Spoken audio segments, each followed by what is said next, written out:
F-22 raptor Su-57 இந்த ரெண்டு விமானங்களும் ரெண்டு உலகத்தோட வல்லரசுகள் கிட்ட இருக்க அதிநவீன 5ஆம் தலைமுறை போர் விமானங்கள்னு சொல்லலாம். இந்த ரெண்டு விமானங்களும் இது வரைக்கும் நேருக்கு நேராக எந்த ஒரு போர்க்களத்திலையுமே சந்திச்சது கிடையாது. அப்படி இருக்கப்போ அமெரிக்காவோட F-22 ராப்டர் தான் சுப்பீரியர்னு சொல்லிட்டு ஒரு பக்கமும், இன்னொரு பக்கம் ரஷ்யாவோட Su-57 தான் ரொம்பவே சுப்பீரியரானது. ஏன்னா F-22 ராப்டர் விமானங்களை விட அதிநவீனமாக உருவாக்கப்பட்டது Su-57 தான் சொல்லிட்டு ரெண்டு விதமான கருத்துக்கள் இருக்குது. இந்த ரெண்டு விமானங்களையும் இன்னைக்கு ஒட்டு மொத்தமாக கம்பேர் பண்ணி எது உண்மையிலே ரொம்ப அட்வான்ஸ்டு, எது ஸ்டேட் ஆஃப் த ஆர்ட் ஃப்ளைட்டுன்னு சொல்லிட்டு இன்னைக்கு வீடியோவில் ரொம்பவே டீட்டெயில்டாக அனலைஸ் பண்ண போகிறோம். ரொம்பவே ஒரு டெக்னிக்கலான டாபிக்னு சொல்லலாம். ஸோ இந்த வீடியோவை யாரும் ஸ்கிப் பண்ணாமல் ஃபுல்லாக பாருங்கள். வாங்க டேரெக்டாக வீடியோக்குள்ளே போயிடலாம். நான் உங்கள் எல்லாருக்கே இது தமிழ் பொக்கிஷன் வழங்கும் டிபி ட்ரெண்டிங்ஸ்.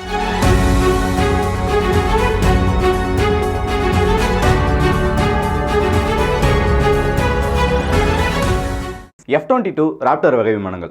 முதல்ல இந்த விமானம் உருவானது எப்படி, எதுக்காக இந்த விமானத்தை உருவாக்குனாங்கன்னு சொல்லிட்டு ஷார்ட்டாக கொஞ்சம் பார்த்துடலாம். F-22 ராப்டர்ன்றது அமெரிக்காவால் உருவாக்கப்பட்ட அதிநவீன 5ஆம் தலைமுறை போர் விமானங்கள். இன்னைய ரேஞ்சில் உலகத்தில் இருக்க one of the most advanced fighter கிராஃப்ட்னா அது இந்த F-22 ராப்டர் தான். இந்த F-22 ராப்டரோட தொடக்கம் 1980களுக்கு முன்னாடியிலேருந்தே இவங்களோட கியூவில் இருந்திருக்கு. ஆனால் அஃபிஷியலாக இது உருவாக்குறதுன்ட்டு ப்ராஜெக்ட் எல்லாம் ரெடி பண்ணி இவங்க இந்த உருவாக்கி முடிஞ்சது 1990கள் ஆரம்பித்து 1996லேருந்து இதோட சர்வீஸ்க்கு வருது. இந்த விமானங்களை உருவாக்குனதுக்கான முக்கியமான நோக்கமே சோவியத் ரஷ்யாவுக்கு அகென்ஸ்டாக தான். சோவியத் ரஷ்யாவை எப்படியாச்சும் டெக்னாலஜி வைஸ் நம்ம ஓவர் கம் பண்ணிடணும்னு சொல்லிட்டு அமெரிக்கா ஒரு மிகப்பெரிய 5th ஜென் ஏர்கிராஃப்டில் இறங்கி அதில் சக்ஸஸ்மே கண்டுட்டாங்க. ஆனால் அப்போ வரைக்கும் வெறும் 4th ஜென்ரேஷன் ஏர்கிராஃப்டில் தான் சோவியத் யூனியன் சுப்பீரியராக இருந்தாங்க. அவங்கள விட ஒரு படி முன்னாடி இருக்கணும்னு சொல்லிட்டு தான் உருவானது இந்த ஸ்டெல்த் வகை விமானங்கள் F-22 ராப்டர் எல்லாமே. ஆனால் இந்த விமானங்கள் உருவாகிற டைமில் சோவியத் யூனியன் என்ற ஒரு நாடே கிடையாது. சரியாக 1991ல் சோவியத் யூனியன் உடையுது. என்னதான் இந்த விமானமானது ரொம்பவே அதிநவீனமாக இருந்தாலும், உலகத்திலேயே அட்வான்ஸ்டு வெப்பன் சிஸ்டமையும் அட்வான்ஸ்டு ஏவியானிக்ஸையும் கொண்டிருந்தாலும், இந்த F-22 ராப்டர் ஆனது அந்த டைமில் எதுக்குமே யூஸ் இல்லாமல் தான் பார்க்கப்பட்டது. அதுக்கான காரணம் என்னென்னா, இந்த விமானத்துக்கு கூட போட்டி போடுற மாதிரி அந்த டைமில் எந்த ஒரு விமானமும் எந்த ஒரு நாடுகள்கிட்டையும் கிடையாது. அது மட்டும் இல்லாமல் இந்த விமானத்தை உருவாக்குனதுக்கு காரணமே சோவியத் யூனியனை எதிர்க்கணுன்றது தான். ஆனால் சோவியத் யூனியனே உடஞ்சதுக்கப்புறம் இந்த விமானங்கள் எதுக்குன்ற கேள்வி அமெரிக்க அரசாங்கத்துக்குள்ளேயே வருது. அது மட்டும் இல்லாமல் இந்த F-22 ராப்டர்ன்றது ரொம்பவே ஹைலி காஸ்ட்லி, அதிக மெயின்டெனன்ஸ் உள்ள ஒரு விமானம்னு சொல்லலாம். அதனாலேயே இதோட ப்ரொடக்ஷனை மொத்தமாக கட் பண்ணுறாங்க. கிட்டத்தட்ட ஒரு 160லேருந்து 180 போர் விமானங்களுக்குள்ள தான் இது F-22 ராப்டர் ஆனது உருவாக்கப்பட்டது. இப்பயுமே சர்வீஸில் இருக்குது. இதுக்கப்புறமா சோவியத் யூனியன் உடஞ்சதுக்கப்புறமா முதல் முறையாக 1999ல் இந்த 5ஆம் தலைமுறை போர் விமானங்களை உருவாக்கணும்னு சொல்லிட்டு ரஷ்யா ஒரு முடிவுக்கு வராங்க. ஆரம்ப கட்டத்தில் இந்த ப்ராஜெக்டில் இந்தியாவுமே இருந்தாங்க. ஆனால் 2014ல் ரெண்டு நாடுகளுக்கும் ஏற்பட்ட சில பிரச்சனைகள், அதாவது இந்த ப்ராஜெக்டை வச்சு ஏற்பட்ட சில பிரச்சனைகளால் இந்தியா இந்த ப்ராஜெக்டை விட்டு வெளியில் வராங்க. நாங்கள் இதுக்கான ஃபண்டிங்கை கொடுக்க மாட்டோம்னு சொல்லிட்டு.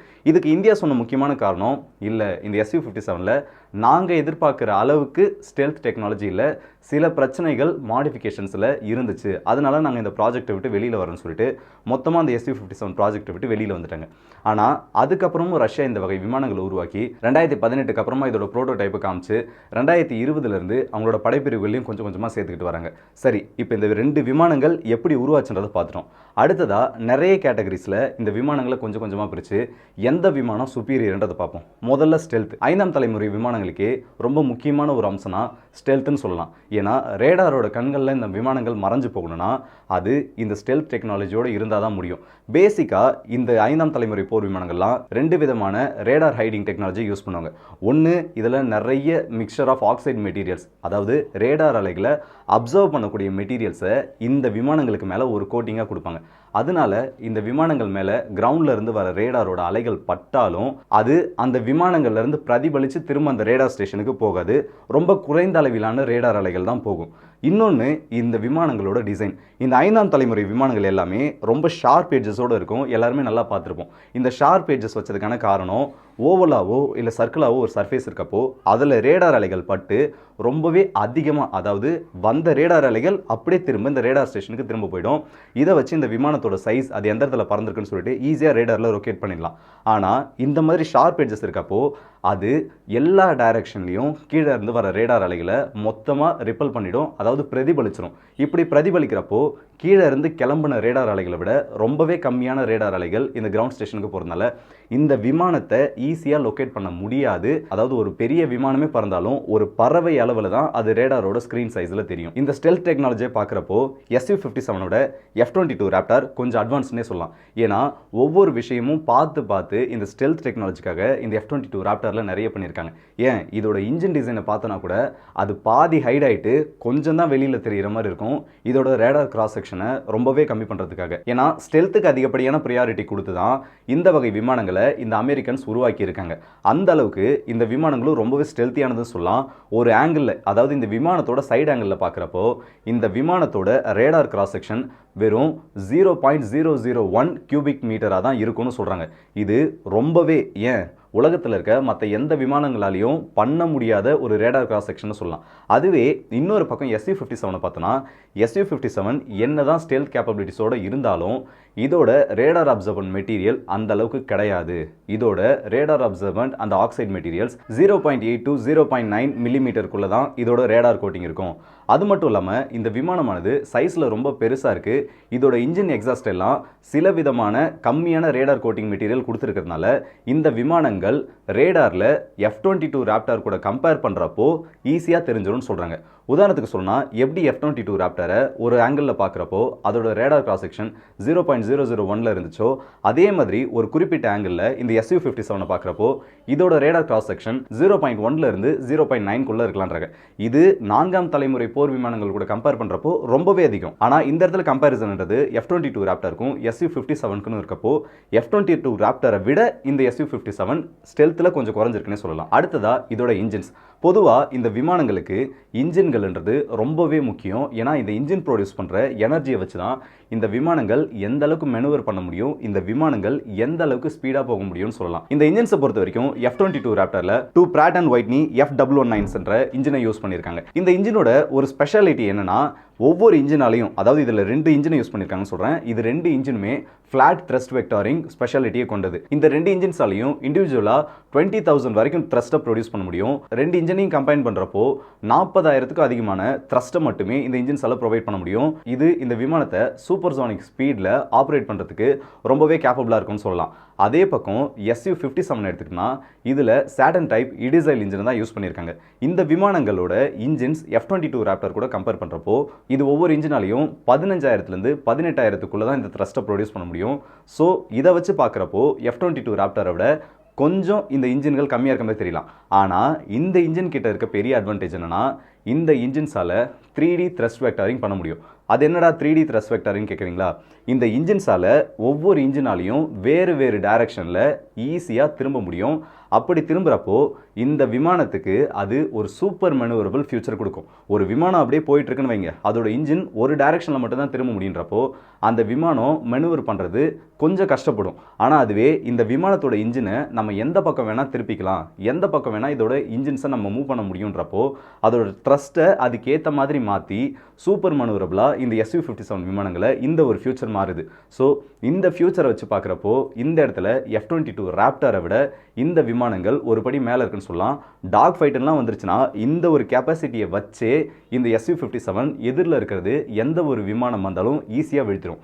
அதே மாதிரி F-22 ராப்டர்ஸ்க்கு இன்டர்னல் ஃபியூல் கெப்பாசிட்டின்றது ரொம்ப கம்மி தான். இதோட காம்பேட் ரேடியஸே 500லேருந்து 700 கிலோமீட்டருக்குள்ளே தான் இருக்கும். ஆனால் இந்த Su-57க்கு அப்படியே வேறு. இந்த விமானங்களோட சைஸ் பெருசுன்னு சொல்லிட்டு நான் ஆரம்பத்திலே சொல்லியிருப்பேன். அந்த ஃபியூச்சரே இந்த Su-57க்கு ஒரு மிகப்பெரிய ஆடட் அட்வான்டேஜ் தான் இருக்குது. இந்த ஆடட் அட்வான்டேஜ் என்னென்னா இந்த விமானங்களோட சைஸ் பெருசாக இருக்கப்போ இது மூலயமா உள்ளே கொண்டு போகிற ஃபியூல் கெப்பாசிட்டியும் அதிகம். அப்படி ஃபியூல் கெப்பாசிட்டி அதிகமாகிறப்போ அதோட ரேஞ்ச் அதிகமாகும். இதோட காம்பேட் ரேடியஸ் மட்டுமே 900லேருந்து 1300 கிலோமீட்டர் வரைக்கும் காம்பேட் ரேடியஸும், அதிகபட்சமாக இதோட ரேஞ்ச் 1800லேருந்து 2000 கிலோமீட்டர் வரைக்கும் இருக்குது. இந்த இடத்துல ஈஸியாக கிளியர் ஷாட்டாக F-22 ராப்டரை இந்த Su-57 தோக்கடிச்சிடும். அடுத்ததா வெப்பன்ஸ் பே. வெப்பன்ஸ் பேவை பொறுத்த வரைக்கும் இந்த F-22 ராப்டர் விமானங்களில் 3 இன்டர்னல் வெப்பன்ஸ் பே இருக்கும். ஒன்று டைரெக்டாக அதோட ஃபியூசலேஜும், இன்னொன்று ஃபியூசலேஜுக்கு கீழேயும் மொத்தமாக 3 இன்டர்னல் வெப்பன்ஸ் பே இருக்கும்.